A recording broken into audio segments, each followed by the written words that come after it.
নমস্কার বন্ধুরা, আমি আলপনা সিম্পলের টেস্টিতে আপনাদের সবাইকে স্বাগত। আজকের আমি শেয়ার করব কুলের আচার। আমার চ্যানেলে নতুন বন্ধু হলে আমার চ্যানেলটিকে সাবস্ক্রাইব করে পাশে থাকার অনুরোধ রইল। অলরেডি যে বন্ধুরা আমার পাশে আছেন তাদের অনেক অনেক ধন্যবাদ। এখানে আমি 1 কেজি কুল নিয়েছি, একদম পাকা কুল, টোপা কুল যাকে বলে। আর বোঁটাগুলো শুকনো বাদ দিয়ে দেব, আর কুলগুলো পোকা আছে কিনা বেছে নেব।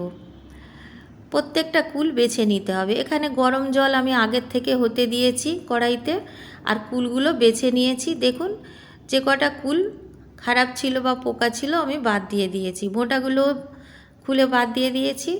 এখন আমি গরম জল দিয়ে ধুয়ে নেব। আপনারা যদি গরম জল দিয়ে না ধুতে চান তাহলে আপনারা কটনের কাপড় দিয়ে শুকনোভাবে ভালো করে মুছে নিয়ে রোদ্দুরে সারাদিন দিয়ে রাখতে পারেন। চড়া রোদ্দুরে যদি দিয়ে রাখতে পারেন তাহলে কিছুটা জীবাণু চলে যাবে। কুল কিন্তু আমরা পাড়ার থেকে বেশি পড়ে থাকার থেকে নিই। কুল কখনো পেড়ে পাকা কুল নেওয়া যায় না, খুবই কম নেওয়া যায়। মাটিতে আমাদের কুল পড়বেই, সেজন্য আমাদের কুলগুলো পরিষ্কার করে নেওয়া দরকার আছে।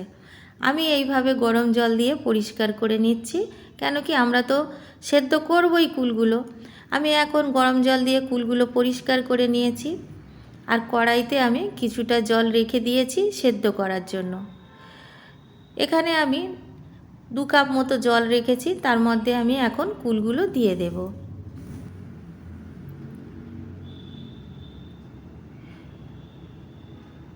কুলগুলো সব আমি দিয়ে দিলাম। স্বাদ অনুসারে লবণ দিয়ে দেব,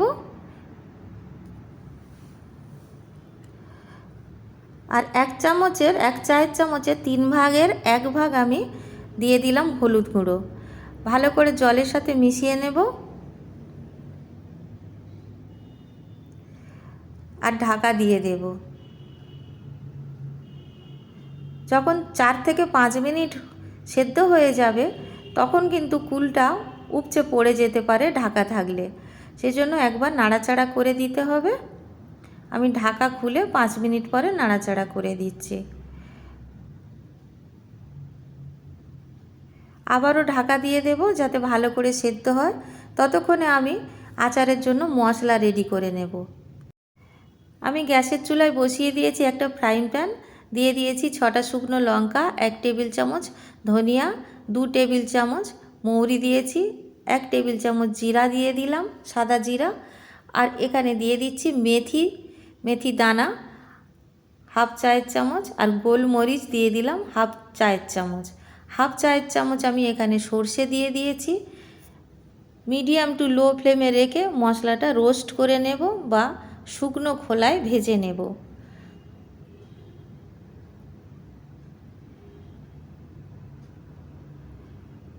যতক্ষণ না কালারটা চেঞ্জ হয় আর সুন্দর গন্ধ বের হয় ততক্ষণ আমি নাড়াচাড়া করতে থাকবো। এখন আমার মশলা রেডি হয়ে গেছে, নামিয়ে নিলাম। একটি পাত্রে রেখে ঠান্ডা হতে দেব।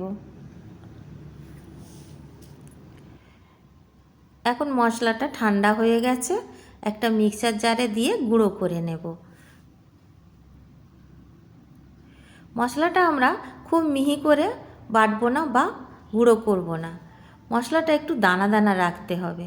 দেখুন আমি গ্রাইন্ড করে নিয়েছি, এই রকম দেখতে হবে, একটু দানা দানা দেখতে হবে। এখন আমি মশলাটা সাইডে রেখে দেব, আর কুল কতটা সেদ্ধ হয়েছে সেটা দেখে নেব। কুলটা আমি ঢাকা খুলে একটু নাড়াচাড়া করে দেব, আর চামচ দিয়ে এইভাবে কুলগুলোকে একটু ফাটিয়ে নেব, যাতে চিনি বা মশলা যা কিছু দেব কুলের মধ্যে ভালোভাবে যেতে পারে। কুলগুলো আমি এইভাবে হাতা দিয়ে চেপে চেপে ভালোভাবে ফাটিয়ে নিয়েছি। এখন আমি দিয়ে দেব চিনি। প্রথমে আমি কিছুটা চিনি দিয়ে নাড়াচাড়া করে নেব। 350 গ্রাম চিনি আমি ব্যবহার করব। চিনি একবার দেওয়ার পরে ভালো মতো গলে যাবে, তারপরে আমি আবার চিনি দেব। একসাথে সব চিনি দিয়ে দিলে অনেকটা জল মতো বেরিয়ে আসবে, তাহলে টেস্টটা ভালো লাগবে না। এইভাবে যদি আমরা অল্প অল্প করে চিনি দিয়ে নাড়াচাড়া করতে থাকি তাহলে খুব ভালোভাবে টেস্টটা আসবে। আমি বাকি চিনিগুলোও দিয়ে দিলাম। সব মিলিয়ে 350 গ্রাম চিনি ব্যবহার করলাম 1 কিলো কুলের জন্য। ভালো করে নাড়াচাড়া করে নেব। চিনি যতটা পরিমাণ প্রয়োজন হবে, কুল কতটা টক আছে সেই অনুযায়ী চিনি দিতে হবে, আর যতটা পরিমাণ চিনি প্রয়োজন হবে দিতে হবে। দেখুন কালারটা কত সুন্দর এসছে, একেবারে যেন মনে হচ্ছে স্কুলে গেলে আমরা যেমন খেতাম সেই রকমই কুলের আচার লাগছে দেখতে।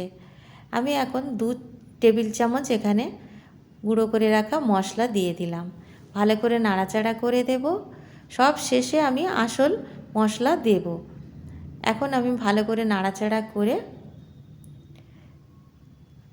একটু শুকিয়ে নেব। দেখুন কত সুন্দর দেখতে হয়েছে।